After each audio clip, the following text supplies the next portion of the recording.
Jikalau Dead Sea Scroll itu tidak ada menyebut-nyebut tentang anak Tuhan, tentang inkarnasi, tentang penyalipan, tentang penebusan, tentang kebangkitan kembali, maka sudah terang sekte Isa itu menganggap guru kebenaran dalam kurung Yesus itu cuma seorang manusia biasa.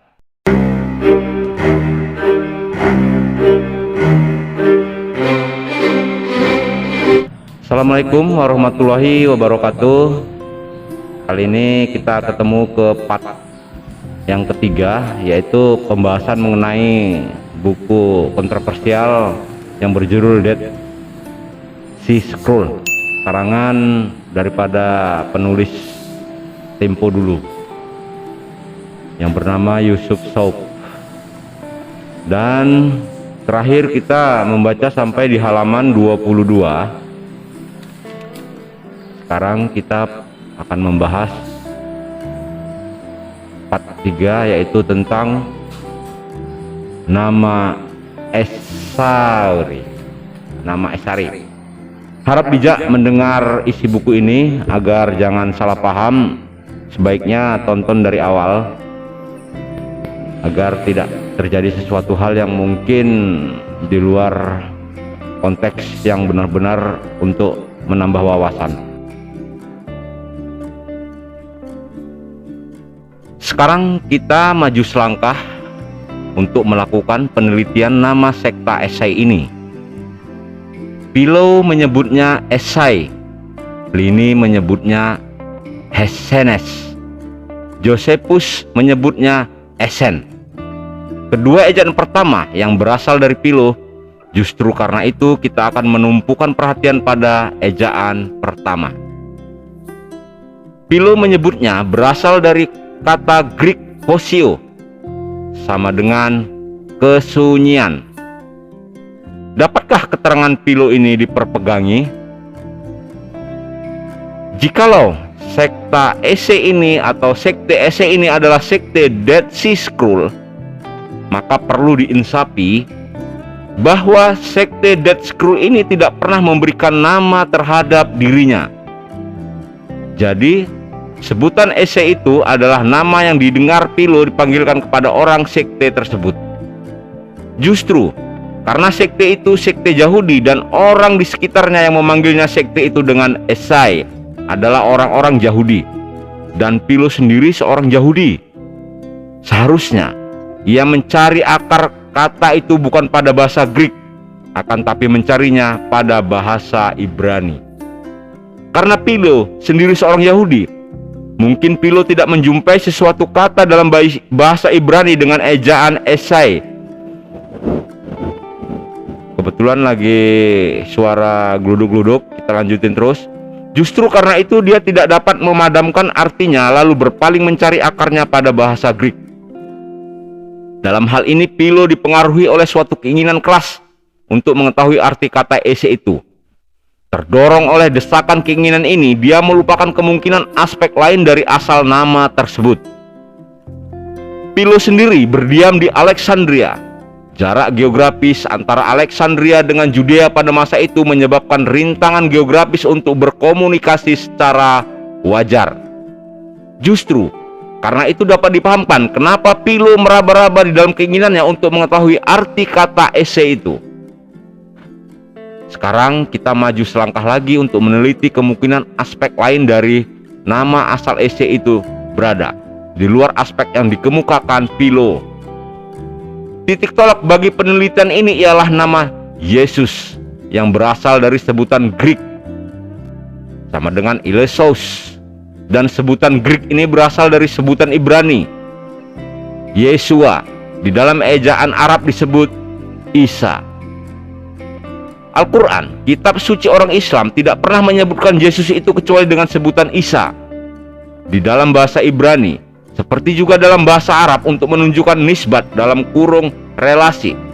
Dipergunakan apa yang disebut dengan janisbat, hingga Isaji bermakna pengikut Isa, seperti juga Muhammaji bermakna pengikut Muhammad. Sebutan nama Isaji dengan Ese itu sekalipun berbeda ejaan hurufnya, akan tetapi bunyinya satu. Ini dapat memberikan tempat berpijak bagi sebuah hipotesa bahwa sekte Ese itu pada hakikatnya adalah pengikut-pengikut Isa. Apalagi ejaan esen yang dipergunakan Josephus mendekati bunyi Isajin, yaitu kata menunjukkan banyak, seperti halnya dengan sebutan nama Muhammadijin. Ejaan nama yang dipergunakan Pliny ialah Hessenes. Mungkin karena Pliny sendiri bukan seorang Yahudi, dan karena itu terpengaruh oleh keterangan Philo bahwa nama Ese itu berasal dari Hosio, sama dengan kesucian, lalu memberikan nama kepada sekte itu berdasarkan akar kata ini. Dengan mengambil uraian di atas itu tempat berpijak, maka dapat dikemukakan 3 buah kesimpulan sebagai berikut. Pertama, karena sekte Ese ini adalah sekte Yahudi dan orang sekitarnya yang memberikan nama itu adalah orang Yahudi, maka pengertian nama itu mestilah dicari pada tata bahasa Ibrani, bukan pada bahasa Greek. 2. Karena Yesus dalam bahasa ejaan Arab yang tata bahasanya mendekati tata bahasa Ibrani disebutkan Isa, dan karena Isaji sama bunyinya dengan Esai, maka nama Esai itu bermakna pengikut Isa. 3. Dari garis perubahan kata Isa menjadi Isaiji dalam bahasa Arab itu dapat diikuti garis perubahan kata Ibrani Yesua menjadi Yesuape, beserta perubahan ejaan selanjutnya Eswai sama dengan Eswai, Eswai sama dengan Esai. Dengan ketiga kesimpulan ini diberikan tempat berpijak bagi sebuah hipotesa bahwa sekta Esai itu tidak lain daripada pengikut-pengikut Isa. Lanjut di halaman 24. Hipotesa tentang Yesus. Mengenai persoalan apakah Yesus itu sebagai tokoh sejarah memang ada ataukah tidak ada, maka di sini akan dikemukakan pendapat bandingan atas pokok hipotesa Apolodepis dan umumnya sarjana-sarjana Bibel lainnya. Titik tolak bagi pendapat bandingan ini ialah hipotesa tentang sekta Esai. Jikalau sekta Esai itu memang tumbuh dan berkembang pada masa Yesus dan sesudahnya, dan jikalau sekta Esai itu memang tidak lain daripada pengikut-pengikut Yesus, maka sudah terang bahwa Yesus itu sebagai tokoh sejarah memang ada. Cuman timbul lagi tentang posisinya dalam proses sejarah. Terhadap ini dapat dikemukakan beberapa hipotesa sebagai berikut. Pertama, jikalau sepeninggal Yesus atas ikhtiar murid-muridnya yang 12 orang itu, para pengikutnya itu baru berkembang sekitar 5.000 orang, dalam kurung KKR 4.24 tutup kurung, maka dapat dipahamkan bahwa pengaruh Yesus itu pada masa hidupnya cuma kecil saja. 2. Jikalau annal Imperium Roma maupun annal Provinsi Roma pada masa pemerintahan Pilatus maupun catatan-catatan ahli sejarah yang hidup pada masa itu tidak ada menyebut-nyebut tentang Yesus dan kejadian-kejadian tentang Yesus, maka telah dibuktikan bahwa pengaruh Yesus pada masa hidupnya itu tidak meninggalkan kesan di dalam ingatan dan catatan orang semasanya. 3. Jikalau Dead Sea Scroll itu adalah milik sekte Esai dan sekte Esai ini tidak lain daripada pengikut-pengikut Yesus, maka Dead Sea Scroll itu cuma menyebut tentang seorang guru kebenaran, dalam kurung Teacher of Righteousness, yang ajaran dan tuntunannya menjadi pedoman sekte. 4. Jikalau Dead Sea Scroll itu tidak ada menyebut-nyebut tentang anak Tuhan, tentang inkarnasi, tentang penyalipan, tentang penebusan, tentang kebangkitan kembali, maka sudah terang sekte Esa itu menganggap guru kebenaran, dalam kurung Yesus, itu cuma seorang manusia biasa.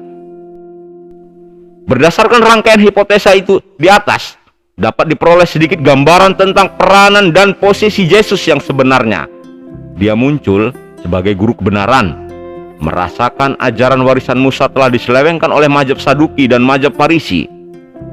Tersebab itu berikhtiar untuk memurnikan kembali ajaran-ajaran dan keyakinan-keyakinan tentang Tuhan. Tapi masa hidupnya teramat singkat.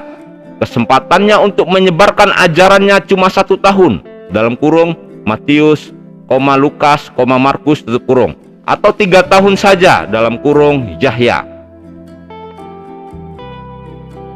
Hingga pengaruh ajaran itu pada masa hidupnya sendiri tidak menyebabkan suatu perubahan besar bagi keadaan sekitarnya. Hingga peri kehidupannya sendiri lewat sama sekali dari perhatian ahli-ahli sejarah pada masanya. Ia tidak memperlihatkan dirinya sebagai tokoh dunia atau setidaknya tokoh perubahan, akan tetapi cuma sebagai tokoh sekte, dan itu pun cuma sekte kecil. Namun begitu dia menunaikan suatu tugas yang diberikan Tuhan kepadanya, itulah gambaran yang dapat dibayangkan tentang posisi Yesus dalam proses sejarah. Jadi faktor sejarah itu sangat berbeda dengan gambaran yang diberikan pada abad belakangan oleh penulis-penulis Injil di dalam Perjanjian Baru. Apalagi naskah tertua yang ada pada masa ini cuma naskah pada abad Masehi. Jadi naskah sesudah sidang besar di Nikai pada tahun 325 Masehi, dan itu pun cuma naskah salinan dalam bahasa Greek, bukan naskah asli dalam bahasa Ibrani. Oke, kita lanjut terus. Harap agar suasana mungkin agak memanas, tapi jangan dibawakan ke hati. Ini hanya menambah wawasan. Gambaran yang diberikan oleh Dead Sea Scroll tentang guru kebenaran atau Yesus itu lebih cocok dengan gambaran yang diberikan kitab suci Al-Quran tentang Isa. Lihat surah 34 berbunyi, Jalika Isa ibnun Maryam Oma kaula al-haqi al-haji pihi yamaratun. Dalam kurung artinya, itulah Isa anak Maryam dan kebenaran yang mereka perselisihkan tentang dirinya. Oke, keterangan tentang keterangan Josephus tentang peristiwa Manahen. Peristiwa Manahen terhadap pendirian kami bahwa sekte Ese itu adalah jemaat yang mula-mula dari pengikut Yesus, dan dengan begitu sekte tersebut tumbuh dan berkembang sesudah tahun Masehi. Mungkin terhadap pendirian ini ada pihak-pihak terutama dari kalangan sarjana-sarjana Bibel berkeberatan menerimanya, disebabkan sejak sekian lamanya jauh sebelum penemuan Dead Sea Scroll, orang telah terbiasa akan pendapat bahwa sekte Ese itu sudah ada pada masa sebelum tahun Masehi. Alasan satu-satunya bagi tumbuhnya pendapat ini ialah catatan Josephus dalam kurung 73 sampai 100 Masehi. Di dalam bukunya Antiquities of the Jews termuat dalam buku X5 mengenai peristiwa Manahen yang disebutkan anggota sekte Esai. Buku Philo dalam kurung meninggal lebih kurang 50 Masehi, dan buku Pliny the Elder dalam kurung 23 sampai 79 Masehi jauh lebih tua dari buku Josephus. Tetapi berbeda dengan catatan Philo dan catatan Pliny mengenai sekte Esai itu, ternyata Josephus ada menambahkan suatu catatan di dalam keterangannya tentang Esai berbunyi sebagai berikut. Ini kebetulan bahasanya bahasa Inggris. Kita langsung bacakan artinya aja. Artinya, ada seseorang anggota sekte Esen ini bernama Manahen yang telah memberikan keterangan ini bahwa dia itu bukan cuma melaksanakan hidupnya dalam cara yang utama, tetapi juga dapat mengetahui lebih dahulu akan peristiwa-peristiwa yang akan datang disebabkan anugerah Tuhan kepadanya.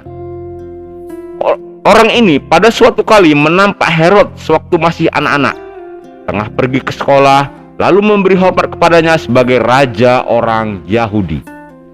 Pada saat itu, Herod sama sekali tidak menghiraukan apa yang dikatakan Manahen, karena tidak punya harapan-harapan atas keangkatan serupa itu. Tetapi tak lama di antaranya, ketika dia beruntung diangkat menjadi jabatan raja dan berada pada puncak kekuasaan, dia mengundang Manahen dan bertanyakan berapa lama lagi dia akan berkuasa. Manahen tidak hendak menceritakan yang jangka masa kekuasaannya. Justru karena itu, atas sikap diamnya itu, Herod bertanya lebih lanjut, apakah dia akan memerintah 10 tahun ataukah tidak?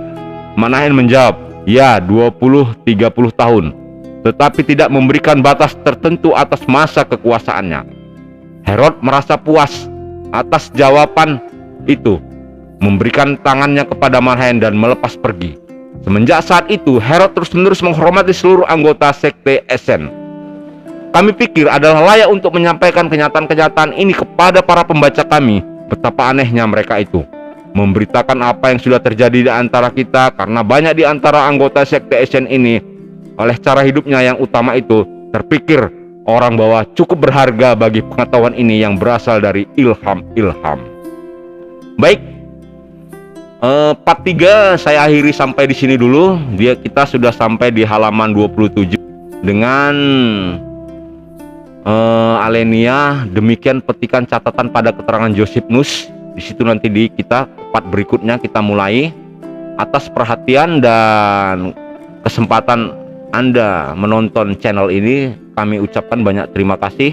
Semoga Anda dilindungi oleh Allah Subhanahu wa Ta'ala dan diberi kemudahan olehnya, dan agar sehat selalu menyambut bulan Ramadan ini. Assalamualaikum warahmatullahi wabarakatuh, dan salam sejahtera untuk kita semua.